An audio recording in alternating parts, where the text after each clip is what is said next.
მეზობელ სომხეთში დიდი ამბებია პრემიერ-მინისტრი ნიკოლ ფაშინიანი სომხეთის სამოციქულო ეკლესიის მაღალ იერარქებს დაუპირისპირდა.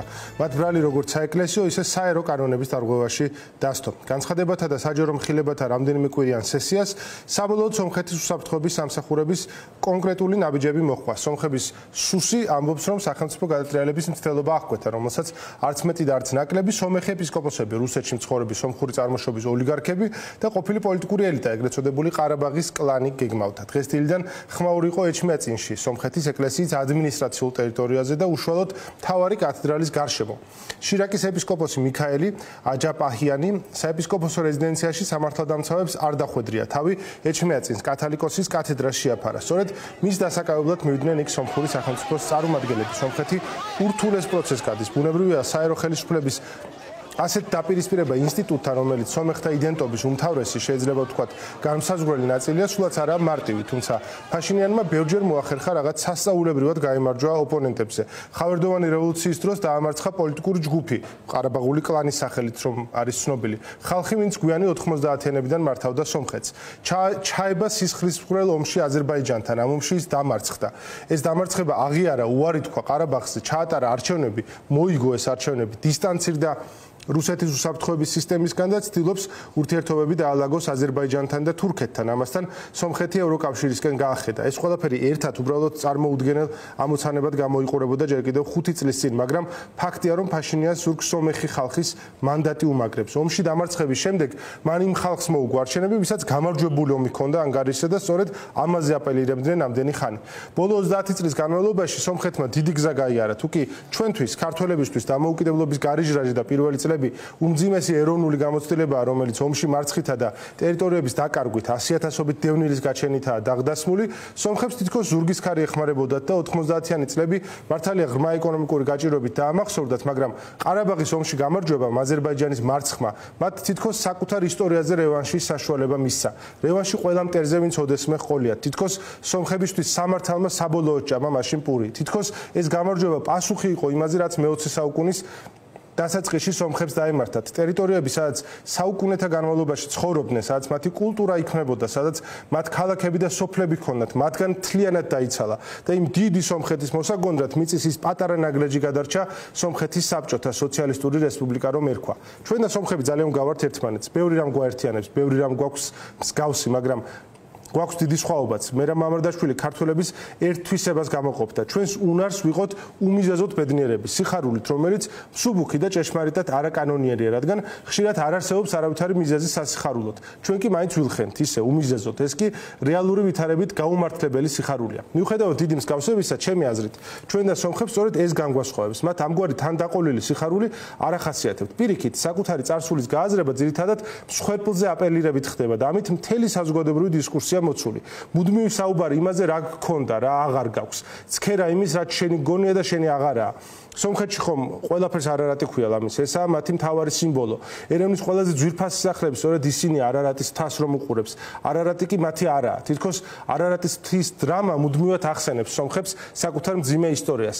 აი ყარაბაღის პირველ ომში გამარჯვებამ კი თითქოს ეს წარსულის გლოვა დაავიწყა სომხებს. სომხეთის რესპუბლიკა, ის რაც ბოლო 30 წლის განმავლობაში არსებობდა, სწორედ ამ გამარჯვებაზე დაშენდა. ყარაბაღისთვის ბრძოლა და მისი მოპოვება გახდა სომხური სახელმწიფოს და ნაციონალიზმის სადამფუძნებლო ნარატივი.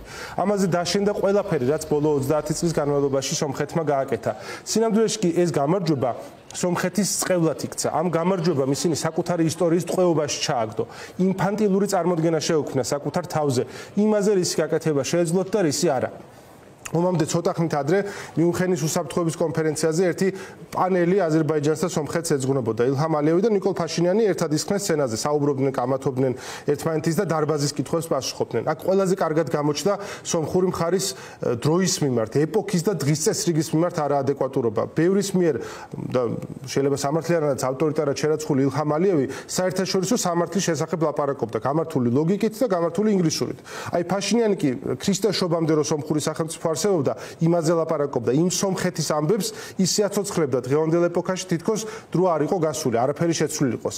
პირველი ომიდან მეორე ომამდე სომხეთმა მოინდომა ისე დაეჩაგრა აზერბაიჯანი, როგორც რუსეთი გვჩაგვარავს ჩვენ. რუსეთი ჩვენ გვერევა, იმიტომ რომ ჩვენზე დიდია, მდიდარი და ძლიერი. აი სომხეთი კი პირიქით აზერბაიჯანზე პატარა, ღარიბი და სუსტი იყო. ოღონდ ამის შესახებ თავად სომხებმა არაფერი იცოდნენ. ეს მათ ყარაბაღის მეორე ომში გაიგეს. სულ ახლა ხან თითქოს ამ ომმა მათ რეალობა დაანახა. ის თუ რა შეუძლიათ თავად, ვისგან უნდა ელოდონ დახმარებას და რა ამბიცია შეიძლება ჰქონდეთ თანამედროვე მსოფლიოში.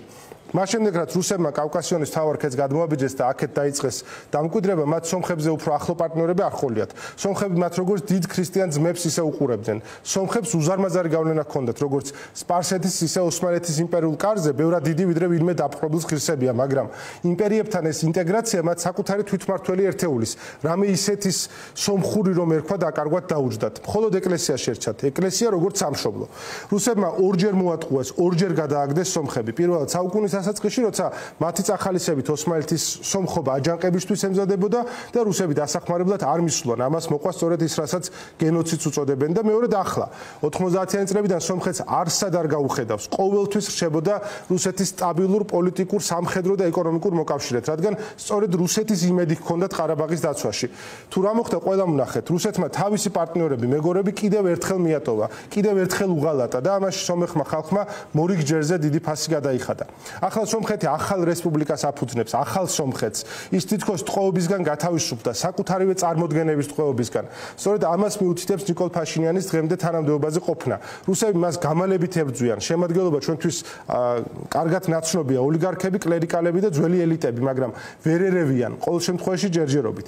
ამ ახალი სომხეთისთვის უმნიშვნელოვანესია აზერბაიჯანთან სამშვიდობო ხელშეკრულების დადება, ისტორიის ამ ნაწილის საბოლოო დასრულება, თურქეთთან საზღვრის გახსნა, რომელიც პირველი ომის მერე ჩაკეტილია. სომხეთს საზღვრების 80% აქვს დახურული და მხოლოდ 20%-ით ოპერირებს.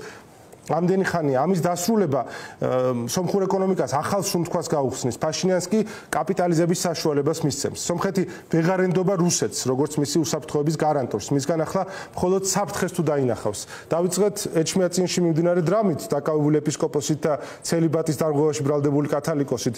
ბოლოს გეოპოლიტიკამდე მოვედით. ეს სწორედ რომ კავშირშია. სომხეთის ეკლესია ეჩმიაცინის საკათალიკოსო ძლიერი რუსული გავლენის ქვეშაა. საბჭოთა პერიოდიდან კგბ ინტენსიურად ქმნიდა წითელ სამღვდელოებას. თან სომხებს უზარმაზარი ლობი ჰყავთ მთელ მსოფლიოში.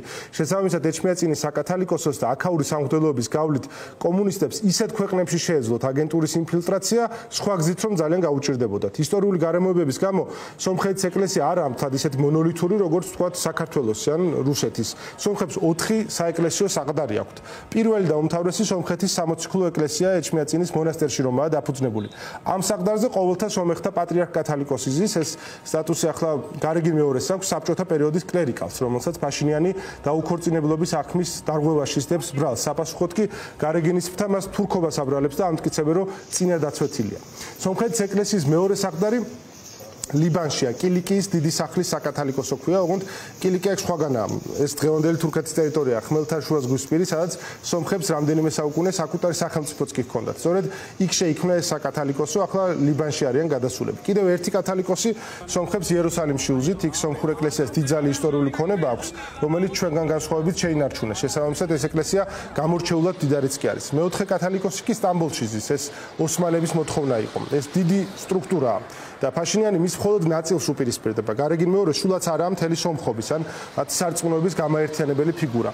ნამდვილად ვერ გამოვიცნობთ თუ როგორ დაასრულებს სომხური საზოგადოება ამ ტრანსფორმაციას, მათ ამის ადამიანური და ისტორიული რესურსი კი ნამდვილად გააჩნიათ.